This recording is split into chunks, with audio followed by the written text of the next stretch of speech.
Now the non-homogeneous equation would be this for the Vmax sine omega t, a sinusoidal driving function that's driving the LRC circuit. And to solve this, we're going to use trial particular solution I sub p, particular solution, a cosine omega t plus b sine of omega t. And the logic of using this is something you should understand very well from a differential equations course. So, what's the next step? Well, we got to plug this into the function. Well, we can plug IP in here for I, and we can plug IP in here for I, but we might as well go ahead and find di dt. So you should go ahead and pause and do that. I'm going to write it down here in just a second. And then we're going to plug it into this form of the equation. And, you know, I don't know what's going on with my brain here, but I divided by L here. I didn't divide by L on this side, so I need to divide this by L. And then we're going to plug the result into this equation and see what we get. So, let's see. You should have paused and done the derivative yourself or done it in your head. We get negative omega squared A sine of omega t plus omega squared B cosine of omega t. Okay? So I'm going to pause and off screen plug this into the equation. You should do the same. Okay, I got this half written out before I realized my omega squared. This is just omega, chain rule. So hopefully you caught me on that. Anyhow, proceed. I've already begun this, and I'll be done in a second, and you should be too. Okay, I've completed this, and we just plug this in here for di dt, and then multiply r over L by each term here, and we get this and this. And that's equal to our original driving function. What are we going to do next? Well, you should be pretty up on this, but if you don't remember, we're going to collect our sine terms together, and we're going to collect our cosine terms together, and the coefficient of the sine terms is going to have to equal Vmax. The coefficient of the cosine terms is going to have to equal 0 because we have no cosine over here. So I'm going to write that out. Okay, hopefully you wrote out something that matches what I've got here. The sine terms are here and here. The coefficient here is omega A. There we have it, negative omega A. Coefficient here is r over L times B, and we have r over L times B here. And then on the cosine, we have an omega B here and an r over L A here. And that's going to be equal to that. I forgot to write the cosine of omega t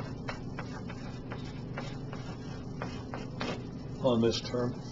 And we're going to be able to separate that out now. This coefficient is going to equal Vmax, and this coefficient is going to have to equal 0 because there's no cosine dependence. So you should probably write out those two simultaneous equations if you haven't already done so. And you might want to go ahead and solve them. I'm going to write them out and come back. Okay, the coefficient of sine on this side is negative omega A plus r over LB. Over here it's Vmax, so we set those two expressions equal. And then here's your coefficient of the cosine of omega t. It's got to be 0 since there's no cosine of omega t. Let's go ahead and solve. Okay, I'm not going to go through the details of solving this. Well, I'll go through a few of them. This equation can easily be solved for b. We just move this over on the other side and divide by omega. And we get this. We plug this into here for b, and we get this equation, which has this solution.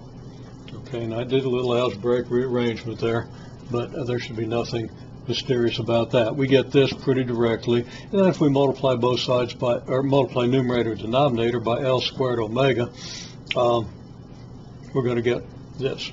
So again, that's all straightforward. You should do that. You should have done it. Hopefully you did it, but one way or another, make sure you understand.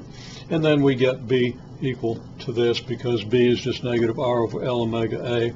If we multiply this by r over L omega, we're going to take care of the L squared, the L, one L from the L squared in the omega, so that's going to, the omega is going to disappear. We're going to end up with L, and then we're going to end up with an r in the numerator, and of course the negative sign is going to make b positive. Okay, well, that gives us then IP, and incidentally, just backtrack. I had this written down as IP here when I took the derivative. It's obviously the derivative of IP with respect to t. So I've corrected that. Hopefully you caught that when I did it.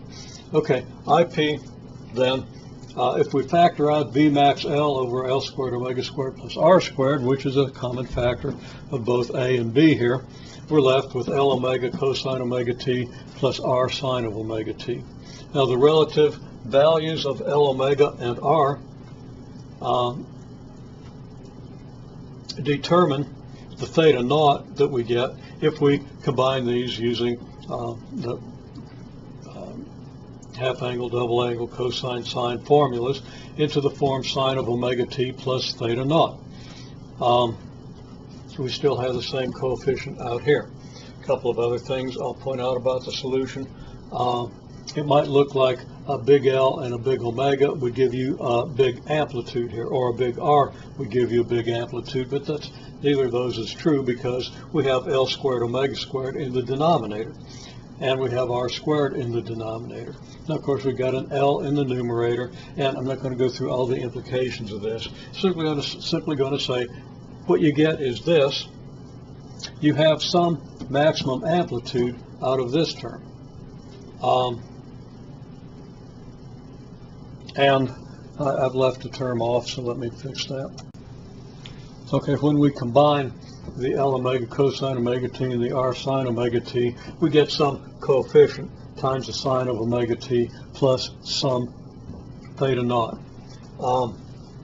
This coefficient times this gives us the amplitude of that sine function, and that amplitude is going to depend on L and omega and R, as well as your Vmax, of course. And the theta naught is going to depend on your relative size of L omega and R. That theta naught is a phase change. This result, this current, is going to be out of phase with the driving current by some angle. The angle is going to be theta naught over omega. Okay, I haven't done that. I'm simply giving you a preview of how this happens and the reason we solved the differential equation. Now check the steps of my solution, and hopefully you've used all these formulas and techniques to combine solutions of first and second order equations with constant coefficients into a single solution. And we'll deal more next time with actually what these coefficients are. Wanted to give you a preview of them.